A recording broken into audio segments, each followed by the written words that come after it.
വീഡിയോയിലേക്ക് എല്ലാവർക്കും സ്വാഗതം. ഇന്ന് ഞാൻ കാണിക്കാൻ പോകുന്ന സവാള ഒന്നും വഴറ്റാതെ തന്നെ റെസ്റ്റോറൻറ്റിൽ കിട്ടുന്ന ഒരു മുട്ട റോസ്റ്റിൻ്റെ റെസിപ്പിയാണ്. അതിന് ഇവിടെ 4 മുട്ടയാണ് പുഴുങ്ങി വച്ചിരിക്കുന്നത്.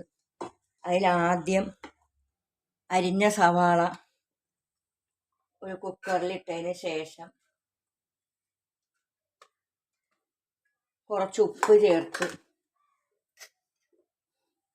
നല്ലവണ്ണം തിരുമ്മി വെക്കണം.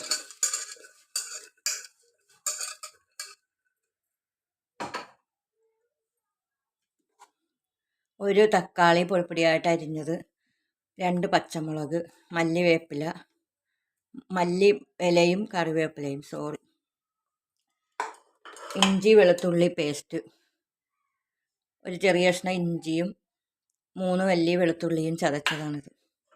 പൊടികൾ 1.5 table spoon Kashmiri chilli powder, 1/2 spoon മഞ്ഞൾപ്പൊടി, 1 ടേബിൾ സ്പൂൺ മല്ലിപ്പൊടി, 1 ടീസ്പൂൺ ഗരം മസാലപ്പൊടി,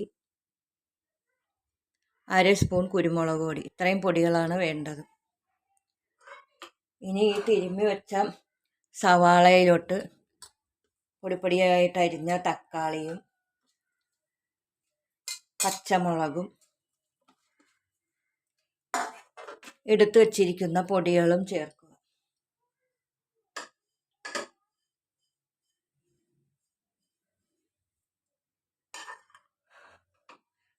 അതിനുശേഷം കുറച്ച് വെള്ളവും ചേർത്ത് 1 കപ്പ് വെള്ളം ചേർത്ത് നല്ലവണ്ണം ഇളക്കി കൊടുക്കും. നല്ലവണ്ണം മിക്സ് ചെയ്തതിന് ശേഷം 2 വിസിൽ വരുന്നത് വരെ വേവിക്കാം.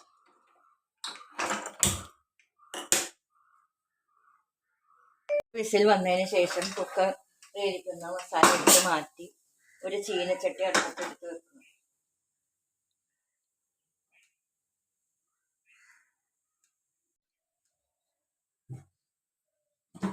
ചീനച്ചട്ടി ചൂടാകുമ്പോൾ കുറച്ച് വെളിച്ചെണ്ണ ഒഴിച്ചു കൊടുക്കുക.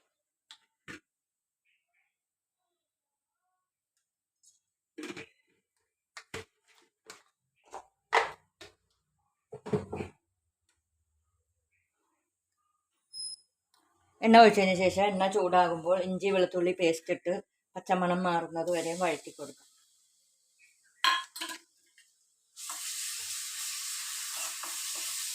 നല്ല രുചിയുള്ള മുട്ടക്കറിയാണത്. ചപ്പാത്തിയുടെ കൂടെയും അരിപ്പത്തിരിയുടെ കൂടെയും ഇടിയപ്പത്തിൻ്റെ കൂടെയും എല്ലാം കഴിക്കാവുന്നതാണ്. നല്ലവണ്ണം പച്ചമണം മാറി കിട്ടണം. അത്രയേ ഉള്ളൂ ഇതിനുള്ള ജോലി. ബാക്കിയെല്ലാം എളുപ്പമാണ്.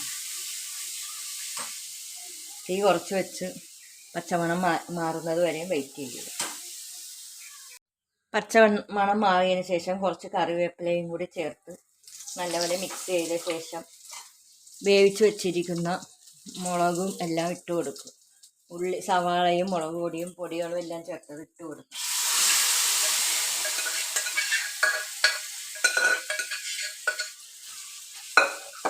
നല്ലവണ്ണം എണ്ണ തെളിയുന്നത് വരെ വഴറ്റി കൊടുക്കാം.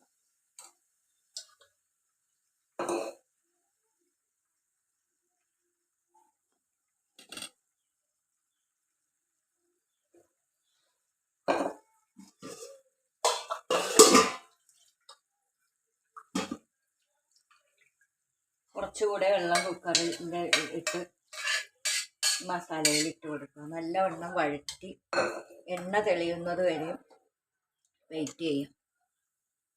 ഇത് ബാച്ചിലേഴ്സിനും പ്രവാസികൾക്കൊക്കെ വളരെ എളുപ്പത്തിൽ ഉണ്ടാക്കാൻ പറ്റുന്ന മുട്ടക്കറിയാണിത്. ഉപ്പ് നോക്കി ഉപ്പ് കുറവാണെങ്കിൽ ഇട്ട് കൊടുക്കാം. നേരത്തെ ഞാൻ സവാളയിൽ ഉപ്പ് ചേർത്താണ് വെച്ചത്. ഇച്ചിരി കുറവുണ്ട്, ഒരു തുള്ളി കൂടെ ഇട്ട് കൊടുക്കാം. എരിവും ഉപ്പും തക്കാളിയുടെ പുളിയും എല്ലാം കറക്റ്റ് ആയിട്ടാണ് വന്നിരിക്കുന്നത്. ഇനി ഇതിൽ കൂടുതലൊന്നും ചേർക്കേണ്ട ആവശ്യമില്ല. തീ കുറച്ച് വെച്ച് എണ്ണ തെളിയുന്നത് വരെ വെയിറ്റ് ചെയ്യാം. ഗ്രേവി നല്ലവണ്ണം കുറുകി വരുമ്പോൾ 2 കണ്ടിച്ച് വെച്ച മുട്ട ഇട്ട് കൊടുക്കുക. ഞാൻ 4 മുട്ടയാണ് പുഴുങ്ങി എടുത്ത് വെച്ചിരിക്കുന്നത്.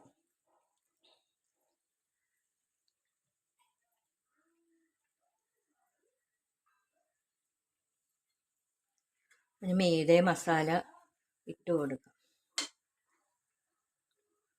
വലിയ ജോലിയൊന്നുമില്ല. മസാല ഇട്ട് ഉള്ളി സവാള മൂപ്പിക്കുകയോ ഒന്നും വേണ്ട.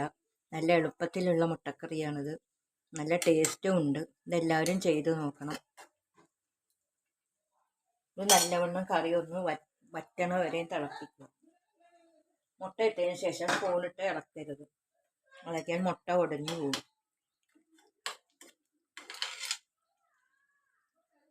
വേണേൽ ഇങ്ങനെ ഒന്നിട്ട് നടുക്കുന്നൊന്ന് മൂട്ടി പിടിക്കാതിരിക്കാനൊന്ന് ഇതാക്കി കൊടുത്താൽ മാത്രം മതി.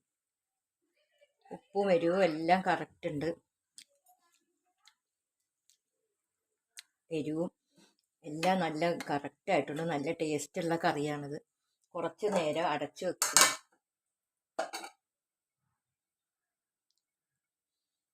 തുറന്നതിന് ശേഷം മല്ലിയില വിതറിക്കൊടുക്കുക. നിങ്ങൾക്ക് വേണമെങ്കിൽ ഇതിൽ സോയാ സോസോ എന്തെങ്കിലുമൊക്കെ ചേർക്കാം. അതൊന്നും ഞാൻ ചേർക്കുന്നില്ല.